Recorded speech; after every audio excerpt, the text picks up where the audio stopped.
आपके चैनलों पे जो मुस्लिम महिलाएं एंकर हैं, मैं उनसे पूछना चाह रहा हूं, आप क्यों खामोश बैठी हैं? आप तो महिला है ना, आप तो हमसे ज्यादा तकलीफ समझ सकती हैं उस बिल्किस बानो की।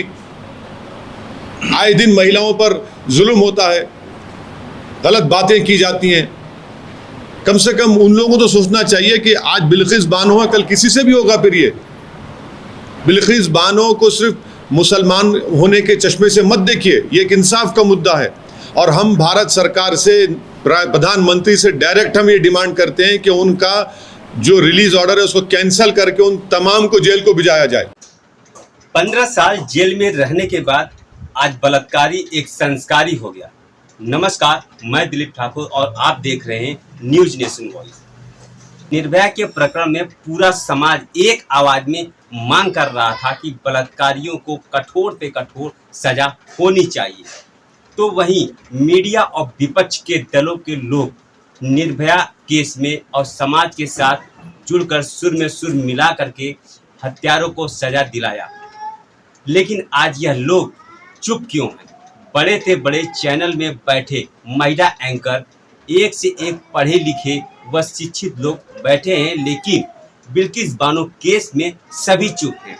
कोई भी इस मुद्दे पर बात करने को तैयार नहीं है। सत्ता में बैठी महिलाएं आज इन मुद्दों पर मुंह खोलने को तैयार नहीं है। पढ़े लिखे महान लोग जरा एक बार संविधान पढ़कर देख लीजिए। यह देश संविधान पे चलता है, सरकारें संविधान पे चलती है, यह जात धर्म को लेकर नहीं चलती। बिल्किस बानो रेप केस मामले में गुजरात के गोधरा से बीजेपी के मौजूदा विधायक सीके राहुल जी का बयान भी खूब चर्चे में है। अब इस बयान पर मैं क्या बोलूं? जब ऐसे महान लोग मीडिया में उच्च कोटि का बयानबाजी करेंगे तो इस देश का क्या होगा? बिल्किस बानो मामले में बलात्कारियों का समर्थन करते हुए राहुल जी ने कहा कि बिल्किस बानो मामले में बलात्कारी ब्राह्मण है, उनके अच्छे संस्कार हैं। यही नहीं, राहुल जी ने जेल से रिहा हुए 11 दोषियों का फूल मालाओं और मिठाइयों से स्वागत करने वालों का भी समर्थन किया। विधायक ने यह भी सुझाव दिए कि हो सकता हो दोषियों को जानबूझ करके फंसाया गया। उन्होंने ये बयान एक न्यूज पोर्टल मोजो स्टोरी से बातचीत करते हुए दिया। देखें ये वीडियो। संसार में ऐसी बढ़िया बातें कभी कभी आती है और कभी कभी ऐसी कम्युनल के बारे में जो कुछ है ऐसे इंटेंशनली भी हो सकता है, नहीं हो सकता है, ऐसा नहीं हो सकता है। इसलिए इसमें ज़्यादा कुछ कहने की कोई बात नहीं। उसकी बिहेव को और उसकी जो भूतकाल की जो कार्यवाही है, उसके फैमिली के मेंबर के जो कोई एक्टिविटी है वो बहुत अच्छी थी। ब्राह्मण लोग थे और वैसे भी ब्राह्मण के जो कुछ है उसके संस्कार भी बड़ा अच्छा था। क्राइम किया कि नहीं किया हमको पता नहीं है, लेकिन क्राइम के बारे में मैं क्या कोई इंटेंशनली भी हो सकता है ना। इसका जो पुलिस डिपार्टमेंट ने कोर्ट ने सजा दी है। कोर्ट ने भी इसने इसलिए तो बोला कि कोर्ट ने भी अभी जो कुछ तय किया ये सोच समझ के तय किया है। इसमें कोई आगे कोर्ट के बारे में हम कुछ आगे नहीं कह सकते। 11 कैदी रिहा हुए तो इनका स्वागत किया गया मालाओं के साथ। ये सब वीएचपी के लोग कह रहे हैं कि ये थे कि उनका स्वागत ऐसे कि, तो आपको लगता है कि ये ठीक चीज़ है? ये हर एक लोग की हर एक की बात में क्या है कि संजोगों पे डिपेंड है। हमको ऐसा नहीं हो सकता है कि भाई ये जो कुछ है कोर्ट का मामला है, कोर्ट ने ऐसा निर्देश दिया है और सभी मिलके ये काम किया है, इसमें कोई दिक्कत नहीं है।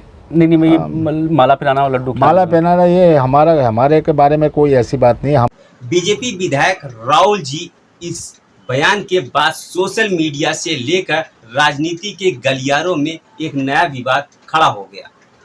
सीके राहुल जी ने अपने ट्वीट अकाउंट पर एक पोस्ट लिखते हुए कहा कि बलात्कारियों का कोई जात से लेना देना नहीं होता और ना ही मैंने ऐसा कहा। बयान को गलत तरीके से दिखाया जा रहा है। अगर दोषी है तो उसको सजा मिलनी चाहिए। कोर्ट के फैसले का भी सम्मान करना चाहिए। आपको बता दें कि सीके राहुल जी गुजरात के गोधरा से बीजेपी के मौजूदा विधायक हैं। राहुल जी गुजरात सरकार के उस पैनल के 2 बीजेपी नेताओं में से एक थे जिनके सर्वसम्मति से बिल्किस बानो के बलात्कारियों को रिहा करने का फैसला किया गया था।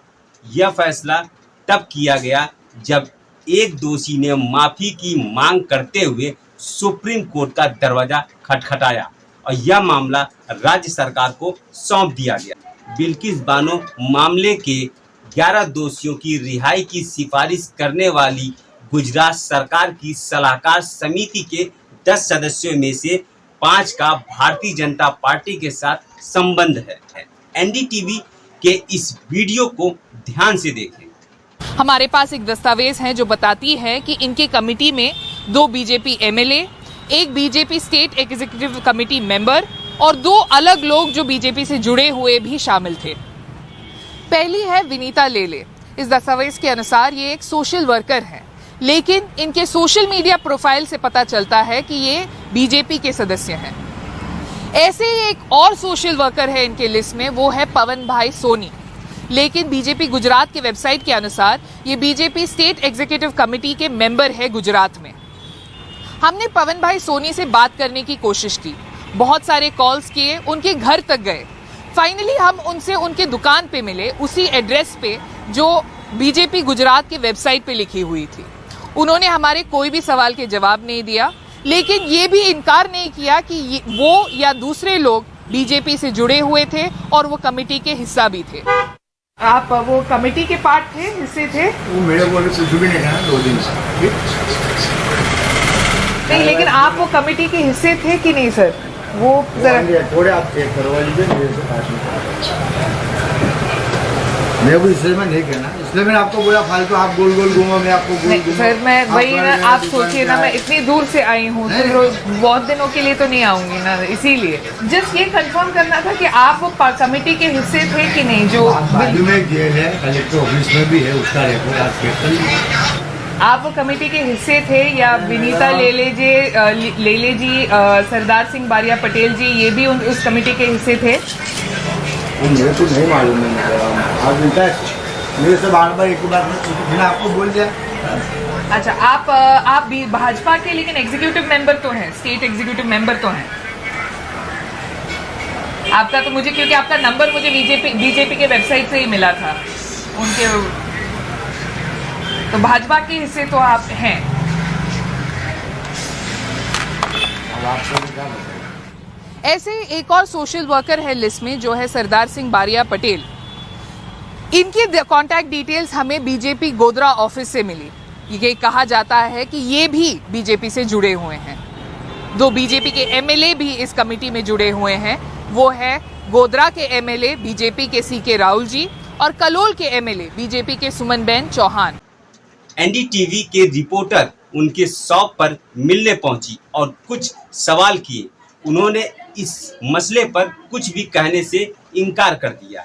वैसे उन्होंने समिति अथवा बीजेपी में अपनी या अन्य लोगों की संलिप्तता से इनकार भी नहीं किया।